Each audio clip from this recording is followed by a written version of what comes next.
Om Shanti. Good morning.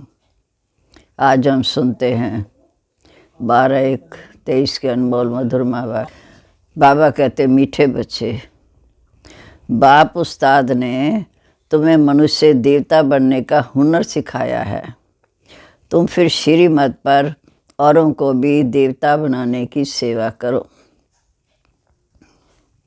प्रश्न है, अभी तुम बच्चे कौन सा श्रेष्ठ कर्म करते हो जिसका रिवाज भक्ति मार्ग में चला आता है? उत्तर है, तुम अभी श्रीमत पर अपना तन मन धन, भारत तो क्या विश्व के कल्याणार्थ अर्पित करते हो। इसी का रिवाज भक्ति मार्ग में मनुष्य ईश्वर अर्दान करते हैं। उन्हें फिर उसके बदले दूसरे जन्म में रजाई घर में जन्म मिलता है। और तुम बच्चे संगम पर बाप के मददगार बनते हो तो मनुष्य देवता बन जाते हो। गीत है, तूने रात गवाई सोए के, दिवस गवाए खाए, हीरा जन्म अमोल कौड़ी बदले जाए। ओम शांति। बाप बच्चों को समझाते हैं। जब बच्चे उन्हें समझते हैं तब फिर औरों को भी समझाते हैं। नहीं समझते तो औरों को भी समझा नहीं सकते। अगर खुद समझते औरों को समझा नहीं सकते तो गोया कुछ नहीं समझते। कोई हुनर सीखता है तो उसको फैलाता है। ये हुनर तो बाप उस्ताद से सीखा है कि मनुष्य देवता कैसे बनाया जाता है। देवताएं जिनके चित्र भी यादगार हैं, मनुष्य को देवता बनाते गोया वो देवता भी नहीं है तभी बनाते हैं। देवताओं के गुण गाए जाते हैं कि वो सर्वगुण संपन्न, 16 कला संपूर्ण निर्विकारी मर्यादा पुरुषोत्तम थे। जहाँ कोई मनुष्य के ऐसे गुण नहीं गाए जाते। मनुष्य मंदिरों में जाकर देवताओं के गुण गाते हैं। बल पवित्र तो सन्यासी भी हैं, परंतु मनुष्य उनके ऐसे गुण नहीं गाते। भल पवित्र तो सन्यासी भी हैं, परंतु मनुष्य उनके ऐसे गुण नहीं गाते। वह सन्यासी तो शास्त्र आदि भी सुनाते हैं। देवताओं ने तो कुछ नहीं सुनाया, वो तो संपूर्ण है। वह तो प्रारब्ध भोगते हैं। इससे पहले जन्म में पुरुषार्थ कर मनुष्य देवता बने थे। अभी कोई में भी देवताओं जैसे गुण नहीं हैं।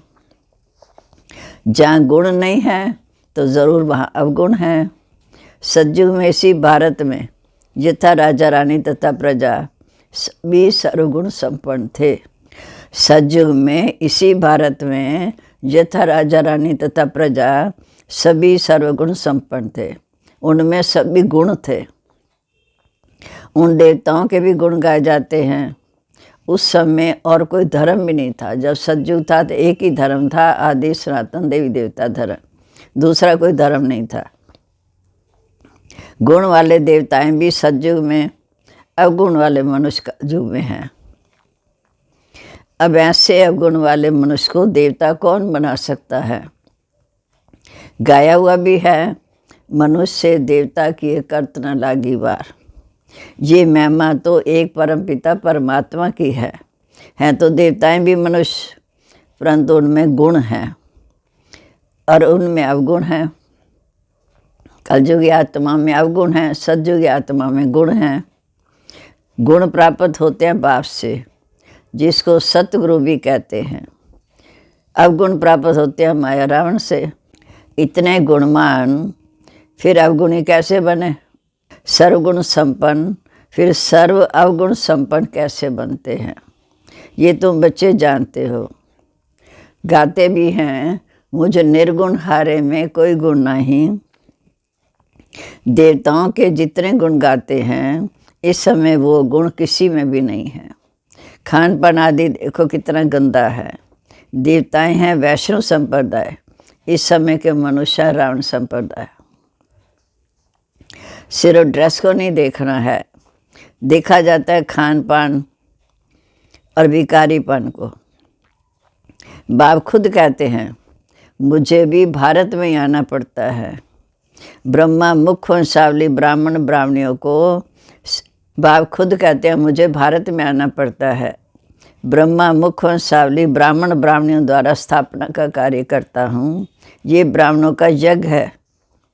वो हैं ब्राह्मण कुख वंशावली और तुम बच्चे हो ब्रह्मा मुख वंशावली, फ़र्क है।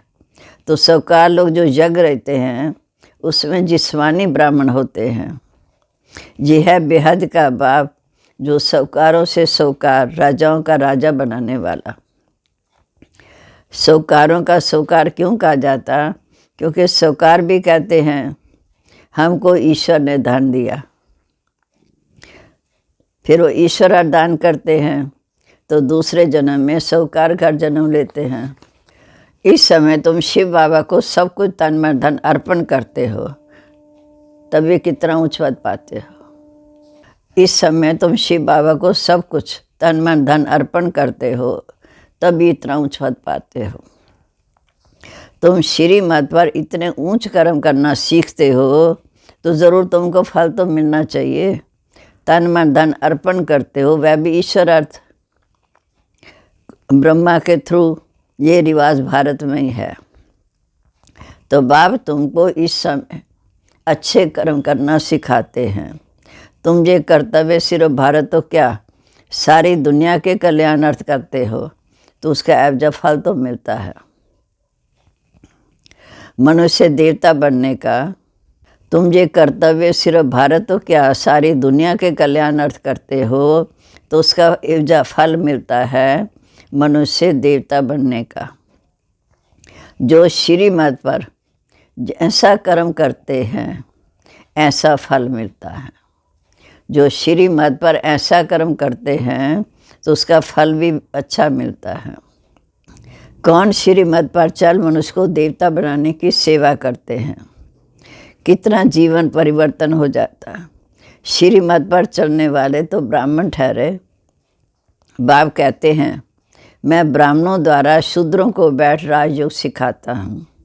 5000 वर्ष की बात है। भारत में ही देवी देवताओं का राज्य था। चित्र दिखाने चाहिए, चित्रों बगैर तो समझ नहीं सकते कि जहाँ कौन सा नया धर्म है। तो शायद विदेश से आता है। चित्र दिखाने से समझेंगे कि ये भी देवताओं को मानते हैं। तो समझना है कि श्री नारायण के अंतिम 84वें जन्म में परमपिता परमात्मा ने प्रवेश किया। फर्स्ट जन्म श्री नारायण और अंतिम जन्म में फिर शिव बाबा ने आकर शूद्र से ब्राह्मण बनाया, ब्रह्मा तन में प्रवेश किया और राजयोग सिखा रहे हैं। ये उनके 84वें जन्म का भी अंत है। जो सूर्यवंशी देवता थे उन सभी को आकर फिर से राजयोग सीखना है। ड्रामानुसार पुरुषार्थ भी ज़रूर करेंगे। तुम बच्चे अभी सन्मुख सुन रहे हो और तुम बच्चे अभी सन्मुख सामने बैठे हैं, सन्मुख सुन रहे हैं, बाकी फिर टेप पर सुनेंगे तो समझेंगे हम भी माता पिता के साथ फिर से देवता बन रहे हैं। इस समय 84वें जन्म में पूरे बेघर ज़रूर बनना है। आत्मा बाप को सब कुछ सरेंडर करती है। ये शरीर भी अश्व है जो सा होता। आत्मा खुद बोलती है कि हम बाप के बच्चे बने हैं। हमारा तो एक शिव बाबा, दूसरा न कोई। मैं आत्मा इस जीव द्वारा, मनुष्य शरीर द्वारा परमपिता परमात्मा के डायरेक्शन अनुसार सेवा कर रही हूँ। बाप कहते हैं योग भी सिखाओ, सृष्टि चक्र कैसे फिरता है वह भी समझाओ। जिसे सारा चक्र पास किया होगा वह इन बातों को समझेंगे ज़रूर। जो इस चक्र में आने वाला नहीं होगा वो ठहरेगा नहीं। ऐसे नहीं कि सारी सृष्टि आएगी, इसमें प्रजा ढेर आएगी। राजा रानी तो एक होता है। जैसे श्री लक्ष्मी नारायण एक गाया जाता है, राम सीता एक गाया जाता है, प्रिंस प्रिंसेस तो और भी होंगे, मुख्य तो एक होगा। तो ऐसा राजा रानी बनने के लिए बहुत मेहनत करनी है। साक्षियों देखने से पता पड़ता है ये साहूकार रजाई कुल का है या गरीब कुल का है। इसलिए बाबा पूछते हैं राजी खुशी हो, ऐसा कोई बीमार हो पड़ते फिर बच्चे उनके पास जाते हैं, उनको राजयोग सिखाने के लिए संजीवनी बूटी देते हैं, जिससे वह सुरजीत हो जाते हैं। जो श्रीमत को छोड़ पर मन मत पर चलते हैं, माया एकदम उनको बेहोश कर देती है। वास्तव में संजीवनी बूटी ये ज्ञान की है, इसमें माया की बेहोशी उतर जाती है। ये बातें सभी इस समय की है। सीताएं भी तुम हो, राम आकर रावण से तुमको छुड़ाते हैं। अब तुमको फिर से बाप आए हैं रावण के चंबे से छुड़ाने के लिए। बाबा को तो बच्चों तरस पड़ता है, देखते हैं कैसे माया आकर बच्चों की बुद्धि को फेर देती है। राम की बुद्धि फेर रावण की तरफ चले जाते हैं। उनको कहा जाता आश्चर्यवत बाप का बनती फिर रावण का बनती। माया बड़ी दुस्तर है, इसलिए श्रीमत कभी नहीं छोड़नी चाहिए। चढ़ाई है अपनी मत माना रावण की मत, उस पर चले तो बहुत घुटका खाएंगे, बहुत बदनामी कराते हैं। ऐसे सभी सेंटर्स पर हैं, अपना नुकसान करते हैं। सर्विस करने वाले रूप बसंत कभी छिपे नहीं रह सकते, क्योंकि दैवी राजधानी स्थापन हो रही है। इसमें सभी अपना अपना पार्ट ज़रूर बजाएंगे, दौड़ी लगाएंगे ताकि हमारा कल्याण हो जाए। कल्याण भी एकदम स्वर्ग के मालिक जैसे माँ बाप तख्त नशीन होते तो बच्चों को भी होना है। बाप को फॉलो करना है, नहीं तो अपना पद कम कर देंगे। तुम जानते हो कि मंदिर होने चाहिए एक दिल वाला बाप का, ये एक ही काफ़ी है। लक्ष्मी नारायण के मंदिर से क्या होगा? लक्ष्मी नारायण को कल्याणकारी नहीं है। शिव का मंदिर बनाते हैं, वह भी अर्थ रहित, उसका ऑक्यूपेशन जानते नहीं। मंदिर बनाए ऑक्यूपेशन को ना जाने तो क्या कहेंगे? जब स्वर्ग में देवताओं के मंदिर तो है नहीं, तो जो मंदिर बनाते हैं उनसे पूछना चाहिए लक्ष्मी नारायण कब आए थे, उन्होंने आकर क्या सुख दिया? कुछ समझ नहीं सकते। इससे सिद्ध है कि जो गुणवान हैं उन्होंने जाकर गुणवान के मंदिर बनाए। अब गुण वालों ने गुणवान के मंदिर बनाए। तो बच्चों को सर्विस का बहुत शौक़ होना चाहिए। बाबा को सर्विस का बहुत शौक़ है, तब तो ऐसे चित्र बनाए। बाल चित्र शिव बाबा बनाते हैं, परंतु बुद्धि दोनों की चलती है, शिव बाबा की भी ब्रह्मा बाबा की भी। अच्छा, मीठे मीठे सिक्के लदे बच्चों प्रीत, माता पिता बाप दादा का याद प्यार, गुड मॉर्निंग। रूहानी बाप की रूहानी बच्चों को नमस्ते। हम रूहानी बच्चों की रूहानी बाप दादा को नमस्ते। नमस्ते बाबा, गुड मॉर्निंग। शुक्रिया बाबा। अब है रात्रि क्लास, जहाँ सभी बैठे समझते हैं कि हम आत्माएं हैं। हमारे सामने बाप बैठा है। आत्म अभिमानी हो बैठना इसको कहा जाता है। सभी ऐसे बैठ नहीं सकते हैं कि हम आत्मा हैं, बाबा के सामने बैठे हैं। अब बाबा हमने याद दिलाया तो समृद्धि आएगी, तो अपने ऊपर अटेंशन देंगे। और जो बच्चे बाप की याद में बैठे हैं वो कमाई कर रहे हैं। बाप को देखने से ही बाबा याद पड़ेगा। नंबरवार पुरुषार्थी अनुसार पुरुषार्थी तो हैं, कोई कोई पक्की आदत पड़ जाती है कि हम आत्मा हैं, शरीर नहीं। बाप नॉलेज फुल है तो बच्चों को भी सारी नॉलेज देते हैं। अभी वापस जाना है, चक्र पूरा होता, अभी पुरुषार्थ करना है। कहा जाता बहुत गई थोड़ी रही, थोड़ी की पुनाद। इम्तिहान के दिनों में फिर पुरुषार्थ करने लग पड़ते हैं। बच्चों का पुरुषार्थ तो चलता रहता है, देह अभिमान के कारण विकर्मी बन जाते हैं। फिर उसका 100 गुना दंड बन जाएगा, क्योंकि हमारी निंदा कराते। ऐसे कर्म नहीं करने चाहिए जो बाप का नाम बदनाम हो। इसलिए गाते हैं सतगुरु का निंदक ठौर। ठौर माना बादशाही। पढ़ाने वाला बाप है, कहाँ भी सत्संग में एम ऑब्जेक्ट नहीं। ये हमारा राजयोग है, जैसे और कैसे मुख से कुछ कह न सके कि हम राजयोग सिखाते हैं। वह तो समझते हैं शांति में सुख है, वहाँ तो ना सुख है ना दुख की बात है। शांति धाम में ना सुख है ना दुख, शांति शांति है। बच्चे जानते हैं कि हम आत्माएं शरीर धारण कर पाठ बजाती हैं, ये सारा राज बाप बैठ के समझाते हैं। बच्चे जानते हैं हम आत्माएं शरीर धारण कर इसे पाठ बजाते हैं, ये सारा राज बाप बैठ समझाते हैं। तुम बच्चों को अंदर में अतीन्द्रिय सुख रहता है, अंदर में खुशी रहती है। ये देही अभिमानी है। तो बाप समझाते भी हैं कि हम स्टूडेंट हो, जानते हम देवता स्वर्ग के मालिक बनने वाले हैं। सिर्फ देवता नहीं, हाँ विश्व के मालिक बनने वाले हैं। ये अवस्था तब रहेगी स्थायी जब कर्मातीत अवस्था होगी। हिसाब किताब चुकतू करेंगे। तुम समझते हो कि हम ईश्वरी परिवार में हैं, स्वर्ग की बादशाही मिलनी ज़रूर है। जो जास्ती सर्विस करते हैं, बहुतों का कल्याण करते हैं, तो ज़रूर उनको ऊंच पद मिलेगा। बाबा ने समझाया ये योग की बैठक यहाँ हो सकती है, सेंटर पर कम होती है। मधुबन तो खाली होते हैं। 4 बजे आना, योग में बैठना। जितना योग में रहेंगे उतने विकर्म विनाश होंगे। बुद्धि में ज्ञान धारण होना चाहिए। हम आत्मा हैं, उनका जो अकाल तख्त है, आदत पड़ जानी चाहिए कि हम आत्मा रूप में भाई भाई हैं।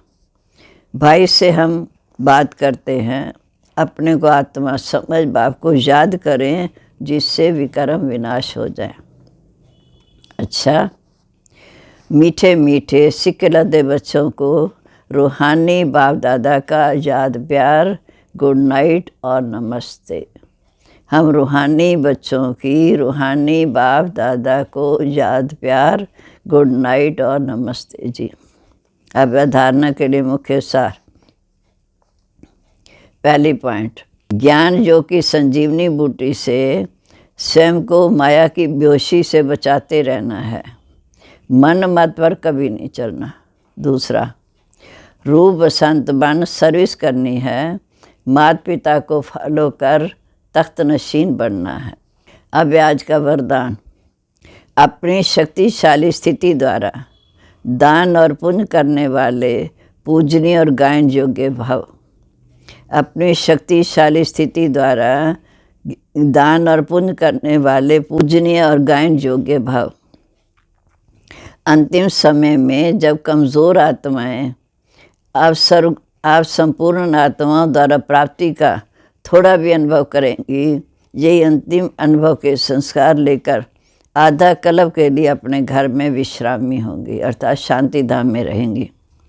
फिर द्वापर में भक्त बनकर आकर पूजन और गायन करेगी। इसलिए अंत की कमज़ोर आत्माओं के प्रति महादानी वरदानी बन अनुभव का दान और पुण्य करो। ये सेकंड की शक्तिशाली स्थिति द्वारा किया हुआ दान और पुण्य आधा कल्प के लिए पूजनीय और गायन योग्य बना देता है। अब है स्लोगन, परिस्थितियों में घबराने की बजाय साक्षी हो जाओ तो विजयी बन जाएंगे। आज का सम्मान है, मैं कंबाइंड स्वरूप हूँ। चिंतन करना है, कंबाइंड लवलीन स्थिति क्या है, उसकी अनुभूति क्या होगी।